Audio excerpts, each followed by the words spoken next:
Evening, everyone, and thanks for your prompt attendance. We're just going to wait just a couple of minutes to see if there's anyone else coming before we start the meeting. So we're going to start at 17:02. So if you've got your kettle just boiled, you've got a minute to fill your mug up.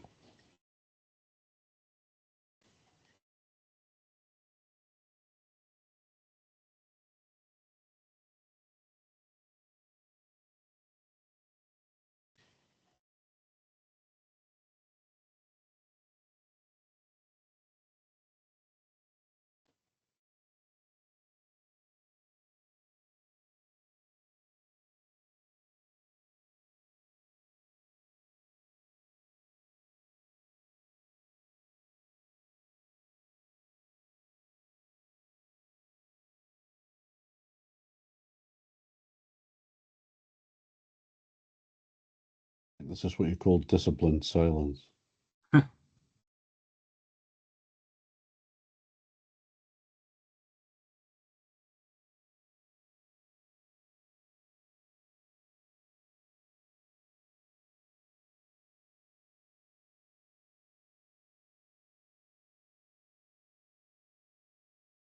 Right, everyone, we're going to go. So my name's Neil Sioned. I'm CEO of the National Beef Association and also the Scottish Beef Association.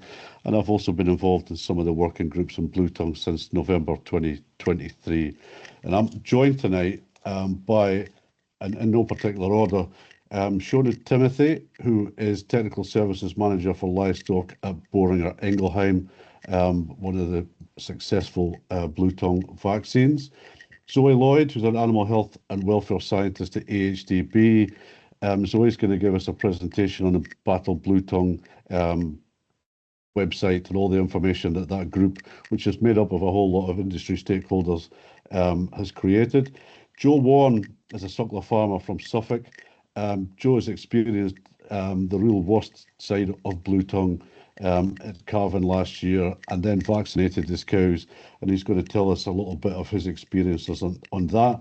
We've got Neil Wilson, who's Executive Director of the Institute of Auctioneers and Appraisers in Scotland, and we've got Louise Thompson, Public Affairs Manager for QMS, who is helping coordinate the whole team's meeting. It's being recorded and we'll publish it for those that are not able to attend tonight, and Zoe's slides that she will use will be sent to all those that have registered to join. So, Joe, you and I have talked about this many times over the piece. For those that are here, can you just tell us again your experiences with Blue Tongue from, let's say, autumn of 24 into spring last year, and then what you've seen this year at calving, please? So it started really back in the July of 24 when we scanned and realised we had quite a few cows empty. Got the vets involved and couldn't really find much wrong with the cows. And then when we got to like Christmas, we had it was Christmas Day, had a calf born premature, dead. So we got the vet out to do a post-mortem, and that's then when we found out we had Blue Tongue. Up until then, we hadn't seen any signs of it at all on the farm. The cows were all fine, no signs, didn't look ill or nothing. And then from that day onwards, everything just went dire. We just lost, well, we had quite a lot of calves born dead. Then we had, when we get towards the end of calving, we noticed there's a lot of cows that must have reabsorbed as well. And we left with 2 dummy calves which survived, but only just. It was the dead calves or the calves being born with brain deficiencies and deformities was the worst thing, really. Seeing the poor little things couldn't suffer, or couldn't even raise a head, some of them, just horrible to see. And that was just, like I say, absolutely shocking. Then we vaccinated. We've only got 3 cows left to calve now this year, and that's just total different. Just night and day, just unbelievable how well the cows have done, the calves have done, and everything is up and going. We did vaccinate the cows earlier this year to make sure that we didn't go over the 12 months. So we've done them, I think, about 11 months. And Saturday we put the bulls out, and they're serving like mad. The cows have really recovered well, and everything looked a lot better.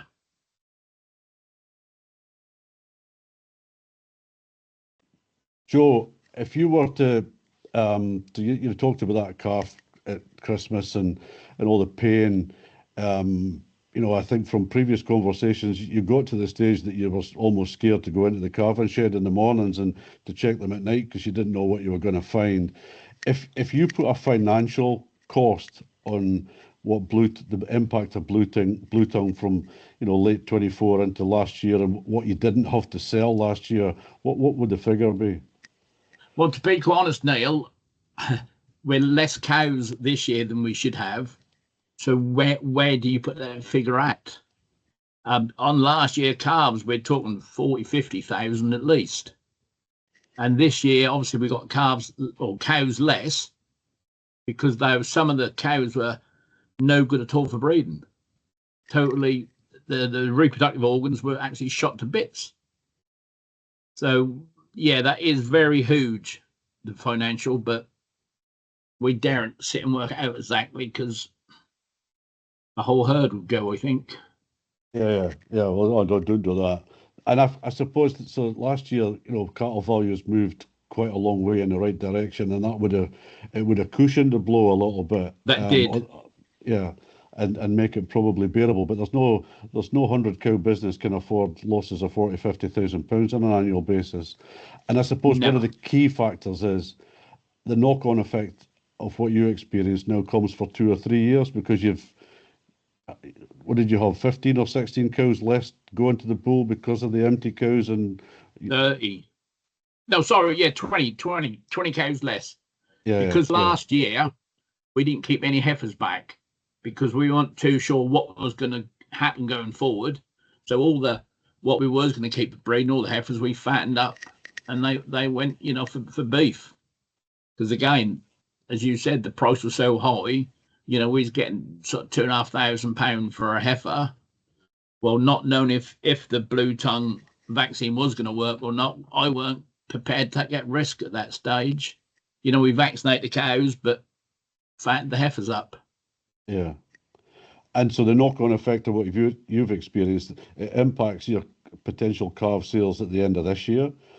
And then if you keep more heifers back to use for your own use for bulling next year, again, you've got the loss of that sales as well. So it's going to take, how long? How many years is it going to take for you to get back where you want to be? 5, 7? That's going to take, hopefully under 5. Yeah. We have got a few more heifers coming forward this year, so a bit of luck, we will be getting forward. Yeah. But you can't, especially yes, I did sell the heifers we was going to keep for fat, but you can't afford to go and buy heifers nowadays for breeding.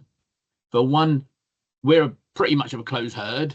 You never know what disease you're going to bring in, and that is the financial side of going buying 10 bull and heifers.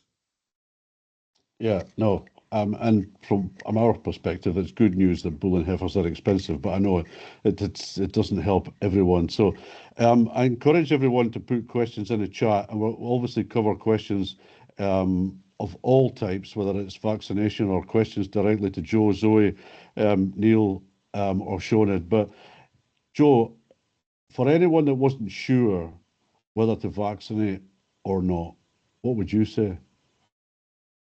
Definitely vaccinate. Definitely. I mean, I know is it licensed yet, the vaccine? Sioned, do you want to answer that? Yeah, so the vaccines have provisional marketing authorizations, so they've got a body of robust data underpinning their use, and they can be converted to full marketing authorizations in due course. So yeah, they are registered, but they were brought to the market in an emergency, so there's still some residual data to be gathered. But so anybody who's a bit skeptical about doing it, whatever the price is per jab is nothing compared with losing a calf or more. You got, I just understand. I mean, in our area, there's still people who don't vaccinate. And you think, why aren't you vaccinating? Just for the sake of, was it $2.50 a dose? That's peanuts. And it really is. Joe, tell us a little bit. So you've got neighbours then who'll be fully aware of what you've experienced, and they're still not vaccinating. Yes. Yeah. Because they haven't seen anything. They haven't seen any signs of it. Or not obvious signs, but we've heard a lot this year that people have got more empty cows than normal, and that's being blamed on the fact that last year was a warm, dry year, but it's maybe nothing to do with the weather, because we've clearly seen, there's blue tongue cases have been showing up across the whole of England. Obviously, it's in Northern Ireland, Southern Ireland, Isle of Man now as well. As of yet, no reported cases in Scotland, but there's a map, or there's a link which I will put in the chat later, the government's blue tongue update, and on that it shows all the recent cases, and they're geographically across England. There's not one area that's excluded. They're from Cornwall to the Midlands to Cheshire, right up to Cumbria to the Scottish borders. And one of our drivers for generating this webinar was to try and, make farmers both north and south of the England-Scotland border aware of the risk it's there, and the advantage of vaccinating. And then probably also Neil Wilson will maybe cover this later on, the requirement to vaccinate for cattle moving into Scotland later on this year. Joe, is there anything else you want to add at this point, or shall we just wait for direct questions for you? No, yeah, direct questions will do. Yeah, okay, so we'll wait for that. So I'm going to move on now to Zoe, who's going to highlight some of the support and information that's available on the Battle Blue Tongue pages. Zoe, the floor is yours, and we can see your slides perfectly. Lovely. Thank you very much, Neil. So good evening, everyone, and thank you very much for the invitation to join you today. As Neil mentioned, my name is Zoe Lloyd, and I'm an animal health and welfare scientist at AHDB. And I will briefly cover off a couple of the main tools and resources we have developed as part of the industry-wide Battle Blue Tongue campaign, and also signpost to the AHDB and Ruminant Health and Welfare websites, where all of these resources are available. So the Ruminant Health and Welfare and AHDB websites hold lots of resources freely available as part of this Battle Blue Tongue campaign, and this includes frequently asked questions, posters, presentation slides, and tools designed for farmers to work through with their farm vet to help make a decision on whether to vaccinate their stock against blue tongue and when. So I thought I would take this opportunity to highlight two tools that are very timely at present. Here we have the vaccine finance calculators available on the left. This screenshot is showing the beef calculator, but we do also have one for dairy and one for sheep as well. So these calculators allow you to compare the cost of vaccinating against how much this could save you in productivity, fertility and mortality losses. Such as Joe mentioned just then, if you were to have blue tongue infection on your farm. So this calculator allows you to input your own farm data and generates results based on data from the UK and Europe for 4 scenarios. So if you saw a mild infection on your farm through to severe infection, and provides figures on how much blue tongue infection could cost you based on this information. We also have the vaccine decision maker tool, which has recently been updated. So I would certainly urge you to check this out if you haven't already. This is the tool on the right of the screen here, which was developed to help initiate conversations with farmers and their vet based on risk. So this tool works through a series of questions about the farm and the animals you own, and helps to make that decision on vaccination. So this is based on factors such as where your farm is located, the value of your stock, whether you have plans to export animals, and a series of other factors. And within this tool, vaccination may be viewed as an insurance policy, as this tool reflects.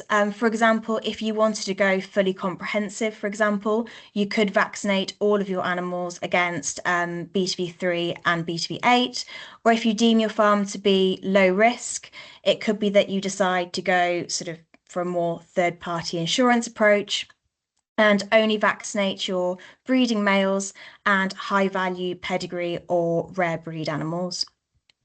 So some of the other tools we have available, but I won't go into detail of today, are the vaccine comparison tables, the blue tongue movements checker, which is helpful to find out the correct requirements for moving animals across the border in GB.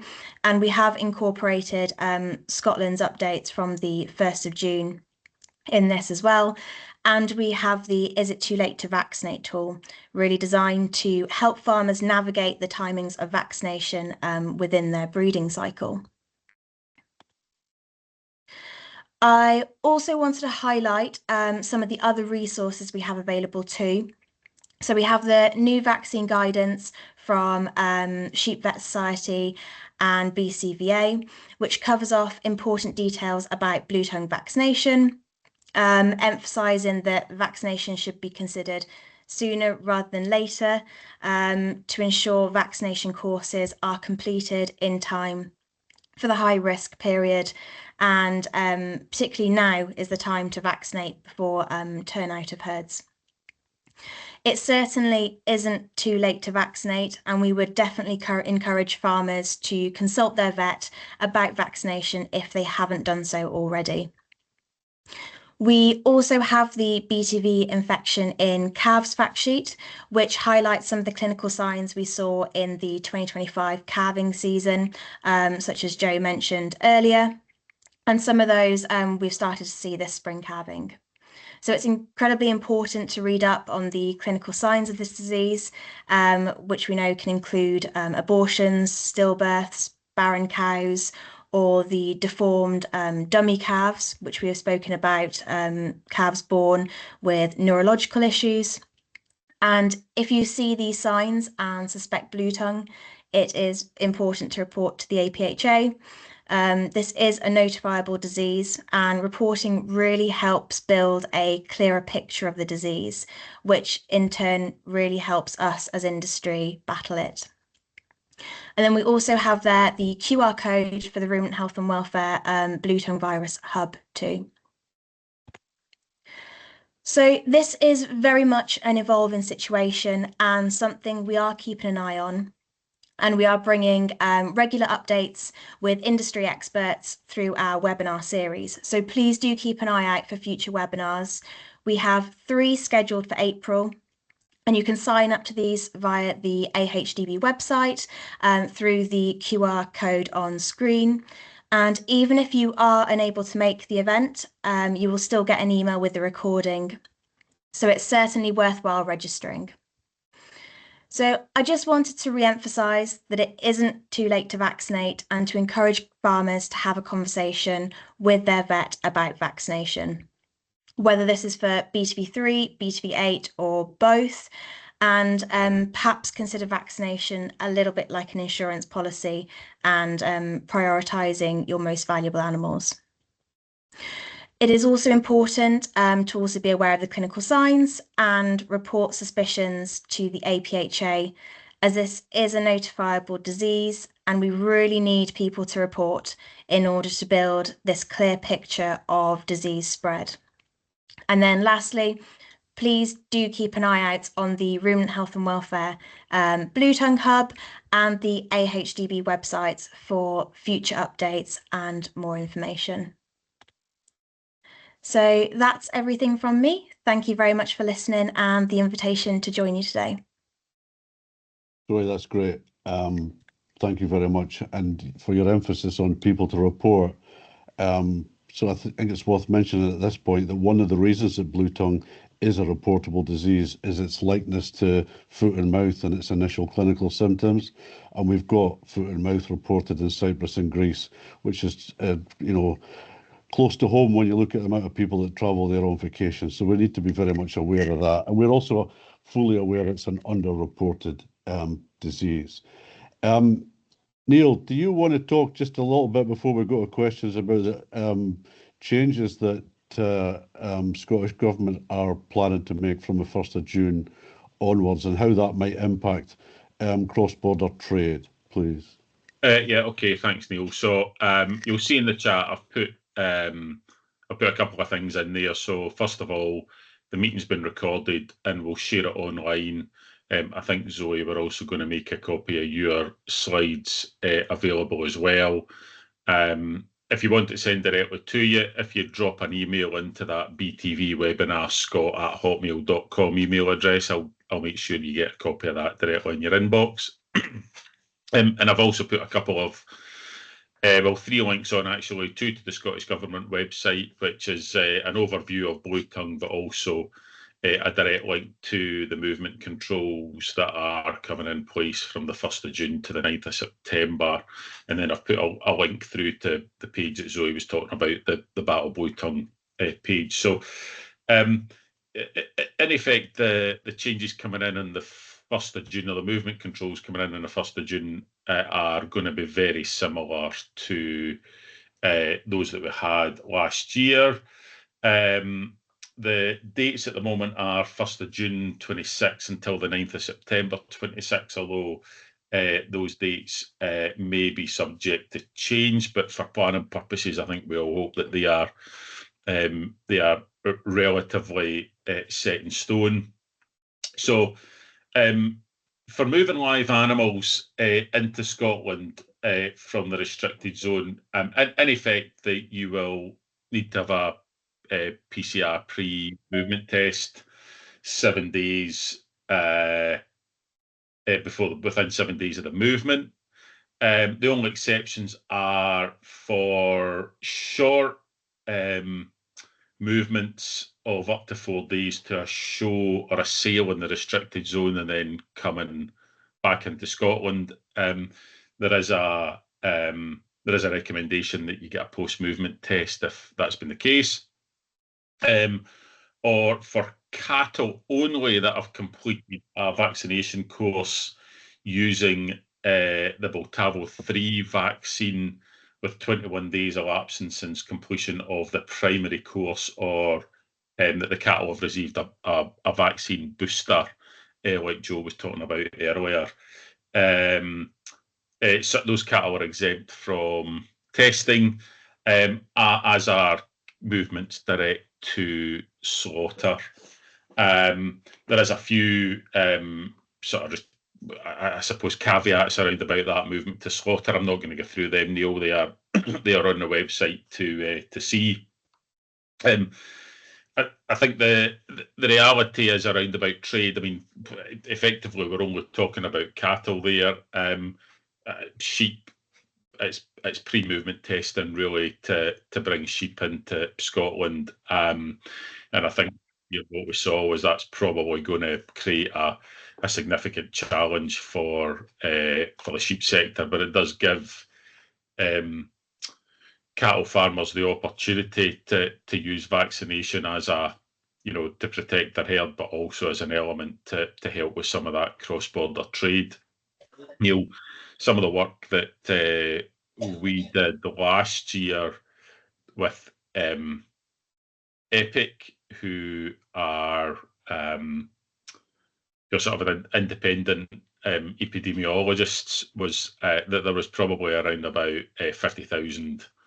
Normally there'd be around about 50,000 animal movements and about 30 to 35 million pounds worth of trade over that restricted period from the 1st of June to the 9th of September. So it's pretty significant stuff for that short period of time. It will undoubtedly impact, farmers, our members, auctioneers around about the border, but not just around the border, up into Scotland and further down into the north of England as well. And then that focal point again is along that border, south of Scotland, north of England, probably more impacted by that. So, you know, the hope is by getting these dates out relatively early, given a view particularly around about vaccination of cattle, that we can actually help. There's a bit of help with the planning for farmers and auctioneers and others around about that, Neil. So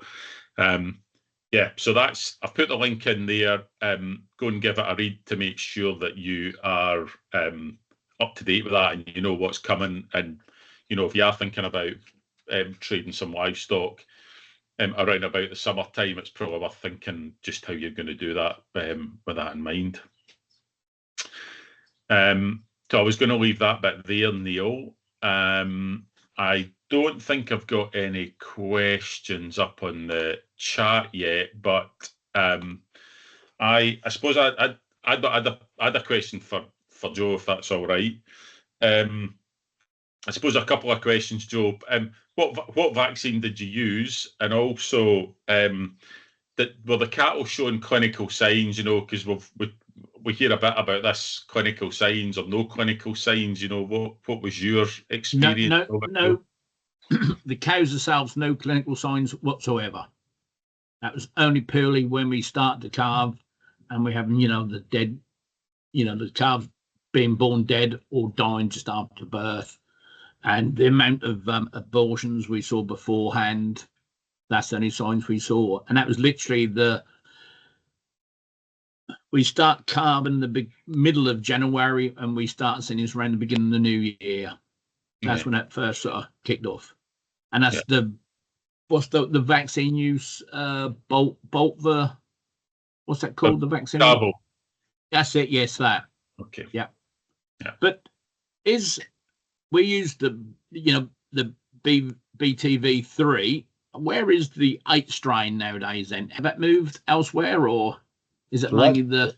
So that, Joe, is a very good question. We're going to come to that, but we're maybe just not going to come to that quite yet, because it's something, I think, to be fair to the people that have signed up, we need to discuss Blue Tongue 8. But I was going to leave that a little while. I'm going to share my screen, and this wasn't part of the original plan, but I'm going to do this anyway, and hopefully people will tell me if you can see that. Yeah. Right. Yeah, we can see it. Yeah. So this, you look at the link. So it's Government News, Blue Tongue latest situation. And I want to use this because I think it's very powerful. So this is a government page updated by APHA on Blue Tongue cases. And so that top of the page at the moment, total number of cases. But it's the detail within this that I think is very important. So a calf in Gloucestershire born blind, little or no sock reflex. Cow in Cornwall following the birth of 3 dummy calves. So you're already, geography is quite spread. Calf in West Yorkshire. It's really important to point out that all of these cases have been confirmed through testing to be Blue Tongue 3, apart from the one that you can see on the 24th of March, which is Blue Tongue 8 in East Sussex. And that's a spread that is new to the case map.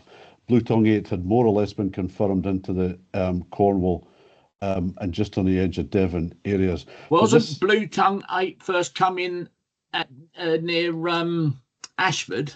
Isn't that when that was spotted? It was Blue Tongue 12, I think, an individual case back in 2024. No, I thought there was the 8 was done at where they bring the lorries from Dover. They found it and brought it to a place called Sevington, the testing, and that's where that was found there. Can't comment on that. My understanding was that 8 was found on routine testing on farm when clinical signs were found on Blue Tongue 3, Joe. But we'll take a note of that question and we'll come back and answer it when we come back with the slides, etc. But I think what I want to highlight on this page is, if you just scroll down, it's all cattle, it's all reproductive fertility or calf issues, case after case. Now, the problem with this page is that once it updates the top, the bottom ones fall off the bottom of the page, so you don't get the full picture unless you look at this every day. I want to go back to some of the things that were on earlier in the year. Back in February, 2 cows tested positive, calves with brain abnormalities in Oxfordshire. 1 cow in Cumbria tested as part of surveillance following fertility issues. There was 1 farm in Shropshire confirmed with blue tongue after over 20 abortions. It's predominantly in cattle, but probably if you've got both cattle and sheep, you should be considering vaccinating your sheep to also protect your cattle. So that page, Neil, I've emailed you the link because for some reason I can't get into the chat. Yeah. So that link's in the chat. That information gets updated daily. You'll see the cases yourselves. It's across the whole of England, and it's in the west, southwest, and right up the western side, right up to Cumbria. It's also obviously identified now in Southern Ireland and Northern Ireland. In GB, our prevailing weather comes from the west, so it's possible that we're more exposed this summer than we have been previously, now that the disease is confirmed to be to the west of us, and we're not relying on or not being challenged by unusual weather turns coming from the continent and blowing it into the eastern counties, which was where the first cases came from in 23 into 2024. So I just wanted to throw that in there. I'm encouraging people to ask questions. Obviously, there are no questions yet, but we have some pre-sent questions. Sioned, on this blue tongue 8, because it is something we need to cover. So predominantly we've seen that in Cornwall and down in the southwest. What's the situation with vaccine for BTV 8? Yeah, so we've been watching the situation closely. We do have a licensed BTV 8 vaccine. And so our plan is to have a quantity of that available and keep a watching brief to see if the situation kind of evolves and we do need to kind of increase demand. But there is a potential to have a vaccine there if it becomes a challenge this season. Yeah, and could you give both vaccines at the same time?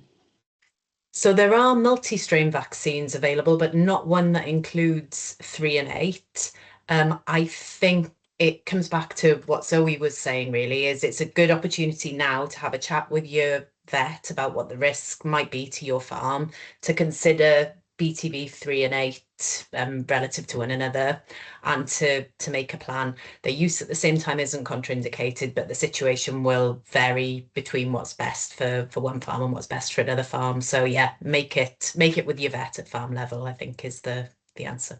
Yeah, and we actively obviously encourage all producers to have good, strong conversations with a private vet. So, Neil, Alec Telfer has put his hand up and has a question there. So hopefully, Alec, if you are not on mute, if you can Alec, give if you that a put go. your question in the chat, I'm not sure you'll be able to unmute yourself in the way it's been set up. Are you able to type it in? Okay, sorry. Thanks, Louise. So, Alec, if you could type it in or text it to me if you want, it's up to you, whatever's easier for you. Sioned, maybe just an extension from what Neil was saying. So obviously what we've said about Boltavo 3 is a vaccine, particularly in cattle. One of the reasons that cattle are allowed to move under certainly the Scottish government restrictions are because it stops viremia in cattle. Where are we with that on sheep? Because I know sheep haven't quite fallen into that category yet. Are you able to give an update on where you might be with that? Yeah, so I think we were really pleased to get an indication to prevent viremia. We know cattle play an important role in transmission of the disease because they do develop very high viral loads, and they can have those for prolonged periods of time as well. And the data from those initial challenge studies for cattle showed that the vaccine prevented there being any detectable virus in the blood of the animals in those studies. I think it's important to remember that even though there was no detectable virus in the blood of cattle, there was only a very small trace of detectable virus in the blood of vaccinated sheep that were exposed to the virus in those studies. So although we don't have an indication to prevent viremia, the same as cattle, there is significantly less risk of vaccinated animals taking virus with them if they're moved to new locations and infecting midges once they've been vaccinated. But as I mentioned earlier, we do have more studies that are yet to be reviewed by the authorities. And again, they sort of add to that picture as well, showing how effective it is, both in preventing disease, but also in really minimising the amount of virus that these animals carry. Great, thanks, Sioned. So the question from Alec was, how prevalent is it in Northern Ireland? And I suppose we could maybe add the Isle of Man to that as well. And what strains? Now, I don't know the answer to either of those questions, but I don't know whether Sioned or Zoe or Neil, you have been a bit closer to that sort of information, or if we could. Yeah, so in Northern Ireland, there's been 5 confirmed cases of BTV3, blue tongue 3 so far. Isle of Man, I'm not quite sure of the total number of cases, but again, as far as I'm aware, it's all been blue tongue 3. I think the really interesting thing about the Isle of Man is how it was unearthed, and it was found through high abortion rates in a dairy herd. And we mean really high abortion rates. So again, no clinical signs, no indication. This disease tends to behave in a silent, invisible manner, and people only find out when the problem is there. I don't know, Sioned or Zoe, if you've got anything to add on the Northern Ireland / Isle of Man.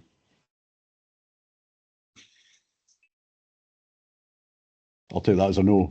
So that's it covered. So the link, Neil, that you've put in about government news, blue tongue updates, that it's the Northern Ireland link. There's a link to the Northern Ireland to the DAERA website, which covers where the cases are in Northern Ireland. So that information you can also be found in that link.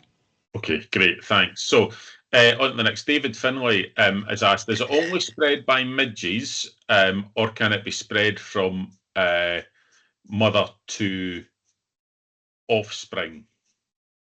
So obviously we know that offspring can be impacted from what Joe has said, but can the actual, is the disease transferred as well? Sioned, you look as if you're nodding your head there.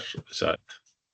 Yeah, it can. Yeah, and it's probably going to be a way in which the virus can overwinter as well. We don't know a lot about how it overwinters in midges, but we know that if you've got a cow being infected one season and then a calf with virus in its blood being born the following season, then there's a risk that will transmit it on to midges, and then those midges will go and infect other animals as well. Okay, and then I suppose about an extension to that as well. I can't recall. Bulls, does it exist longer than in bulls than it will in cows? Is that right as well? Sorry, just while we're on that. It can be spread by semen too, so germplasm can play a role in the transmission of disease as well.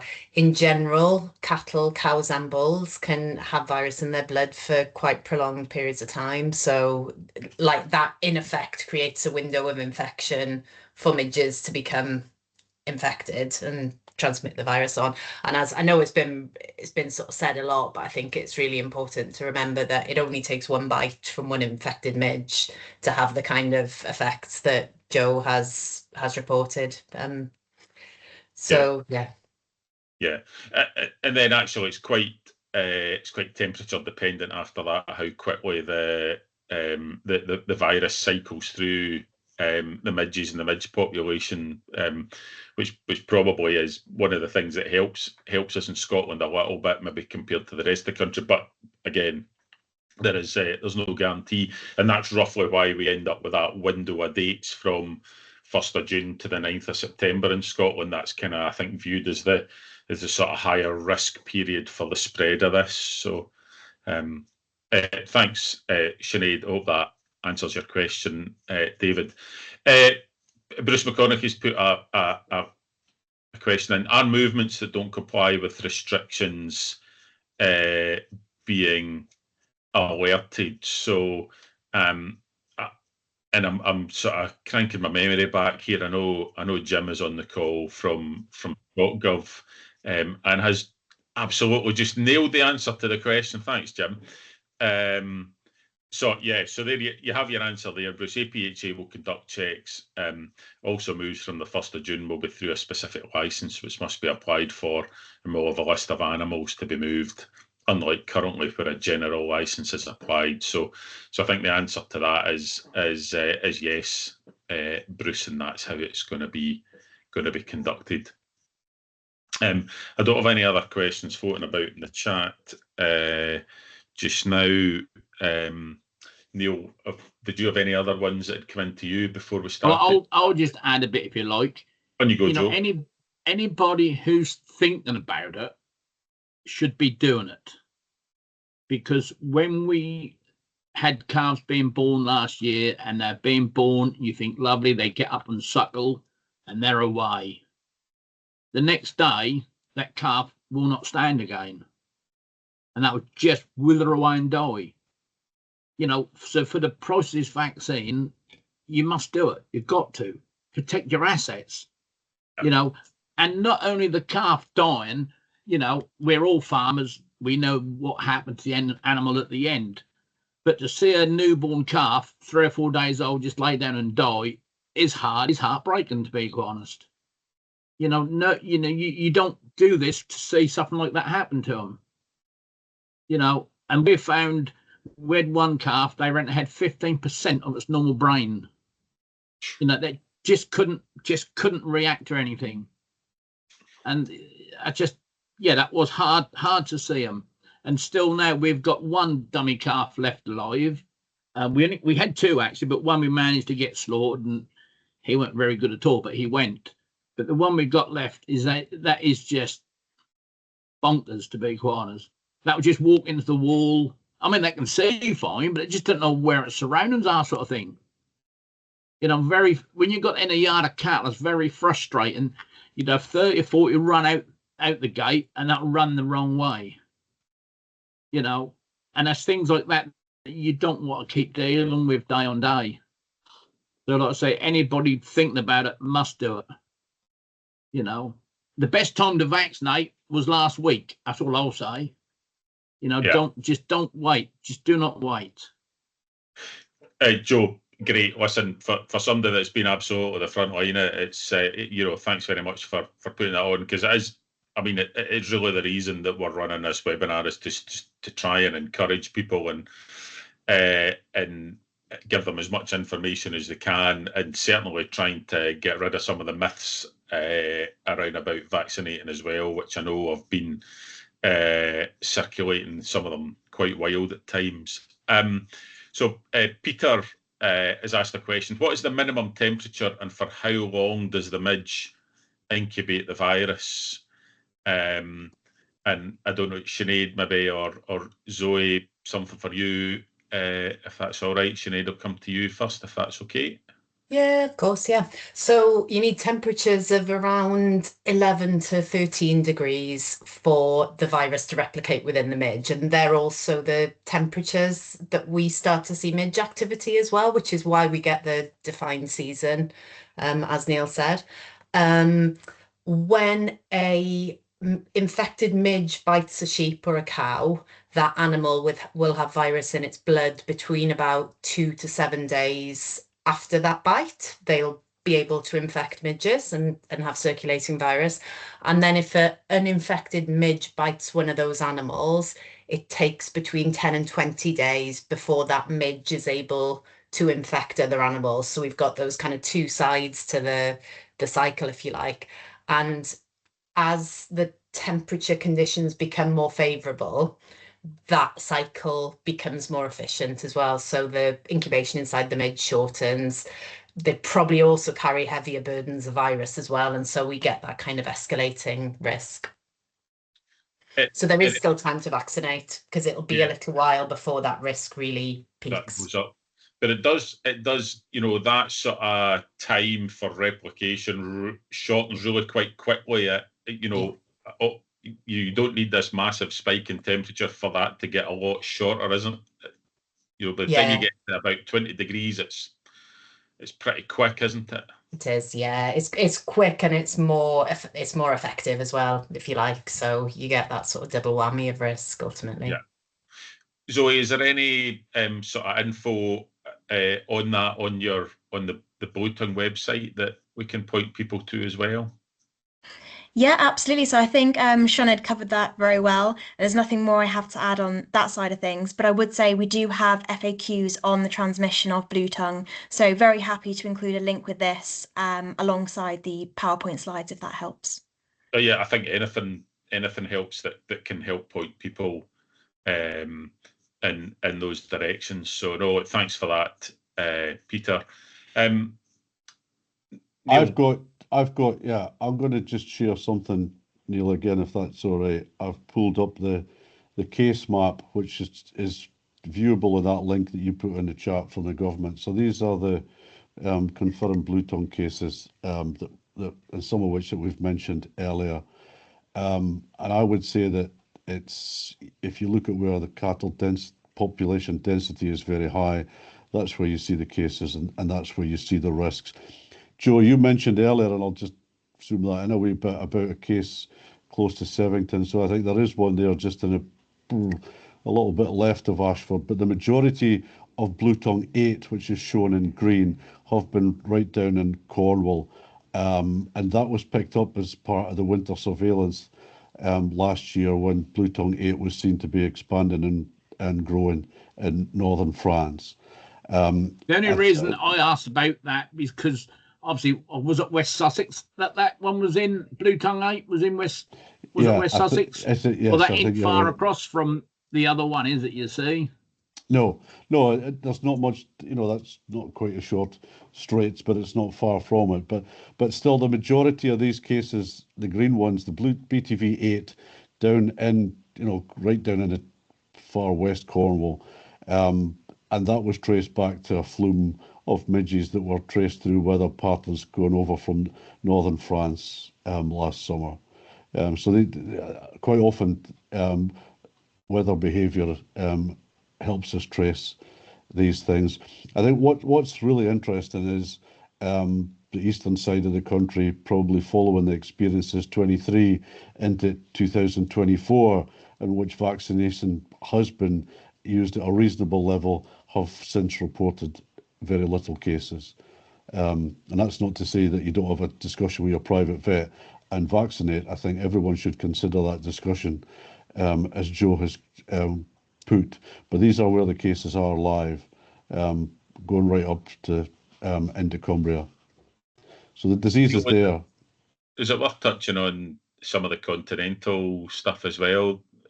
It was quite heavy vaccination in parts of the continent, wasn't there? That Yeah, so I think our genetics, or our livestock population, both cattle and sheep, hasn't really performed in the same way as was seen in Netherlands and in certain parts of Belgium, where, you know, 30% mortality was seen in some sheep flocks and over 10 in some cattle herds. Their stock and density would be higher than ours in those areas that had the adverse impact. But they went into almost a total vaccination policy, and since then the disease has basically vanished. Was that adult stock? Was that adult stock which died? It was across everything, Joe. And you know, let's be truly honest with everybody here. Sometimes, you know, the vaccination policy is a hard sell because we've not seen high mortality losses in any species, and we've seen, you know, the fertility and reproductive challenges, but we've not seen catastrophic losses, which might have brought the disease more out into the open. But it's your best protection remains vaccination, and you can see all these cases are from the summer of last year, and you know, there's a lot. So, and it's all over the country.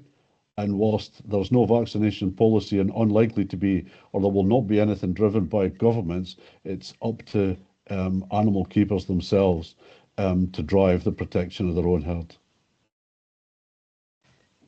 So I think it's worth people keeping an eye on this site. It's quite a scary picture.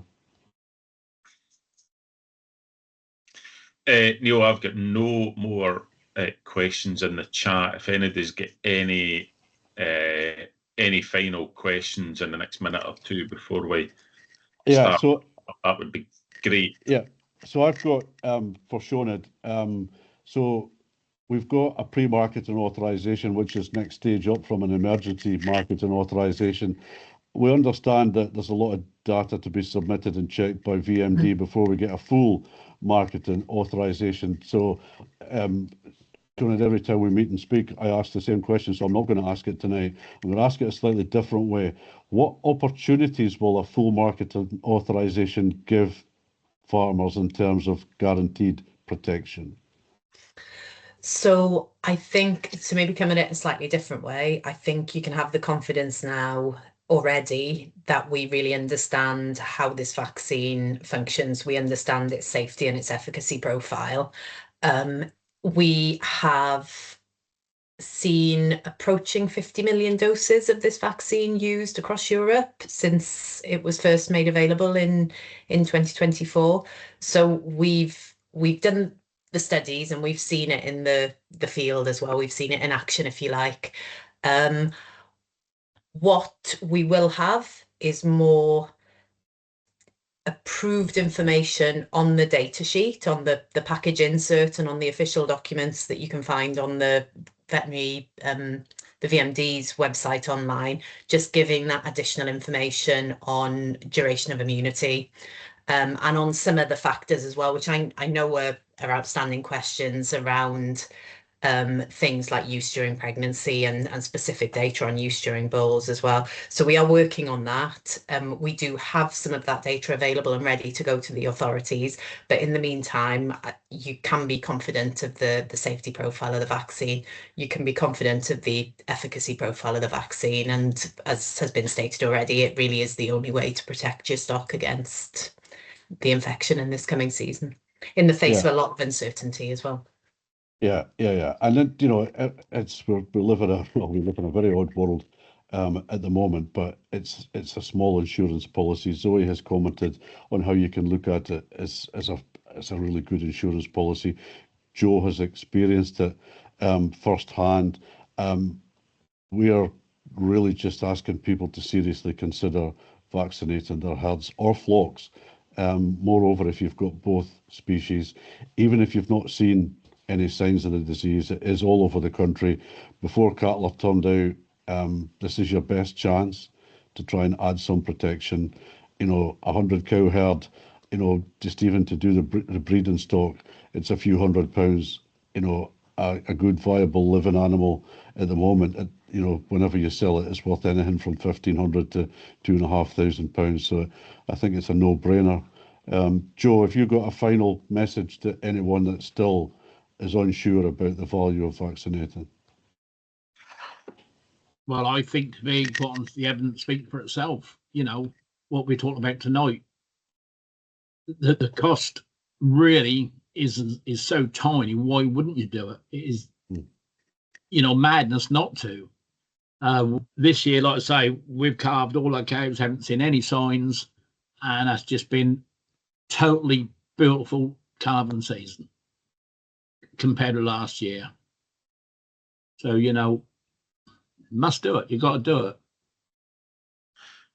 Yeah. And I know some of this is anecdotal, Neil, but, certainly my own experience using the vaccine has been that there's been no issues. There was no issues during pregnancy, no issues getting the cows back in calf, with a positive scanning. I certainly know people round about where I farm that have and some quite big herds that have used the Boehringer vaccine have seen scanning's been fine, calving's been fine. There's been no issues around about it. So I think I think some of the myth busting as well. We need to keep working away. Everybody on this call, you know, you've heard Joe, somebody who's been at the front line of this, absolutely experienced it.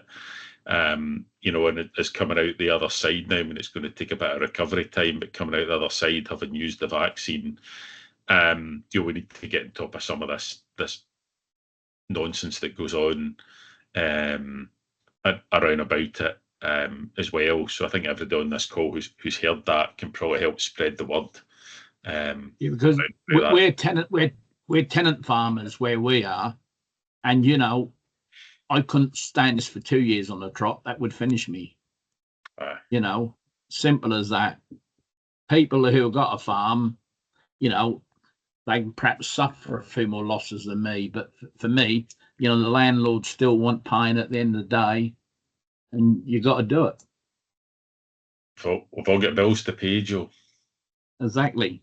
Yeah, definitely. Yeah, and on that, if we don't finish by 6 o'clock, I've got to pay everyone a different appearance fee. So we will try and move swiftly to the end.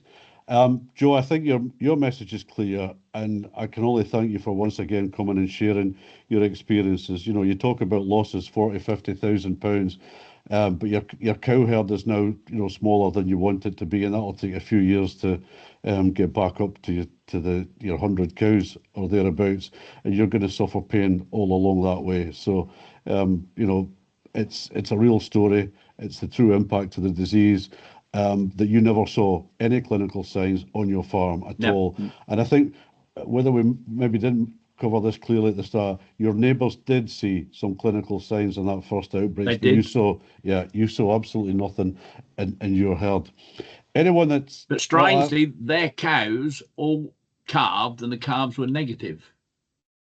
Yeah. But it's an odd disease, Joe, and it doesn't behave in logical manners. I think we've experienced that. So a couple of things just to cover off before the very end.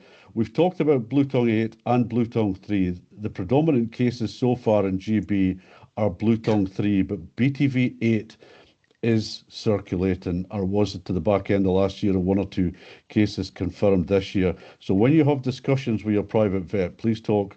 Depending on where you are in the country, have that discussion also about blue tongue 8. And I think it's important that people are aware of both. I want to thank Sioned, Zoe, Neil, and in particular Joe for your warm words from what is a tragic story, really, in your experiences. If anyone wants any information from us, then please feel free to reach out to that email address that Neil W. has put in the chat. I also want to thank Neil for co-chairing and helping us with this. We're not here to promote any commercial aspects. We're here to try and protect people's herds, and I think it's really important. My final word is, have a word with your private vet, assess your individual farm risk, and look at vaccinating your cows before you turn them out. And if you've got sheep, you may have to consider vaccinating them to protect your cattle. That link in the chat to the government website, it's all cattle cases. We've seen very little in sheep, but we know that they can carry the disease. So that's all for me. Thanks everyone for attending. Our recording will be posted in due course. And as I say, any questions, please come back to the email that Neil put in the chat. Thank you all for attending, and I wish you a good rest of your Tuesday. Thank you very much. Thank you.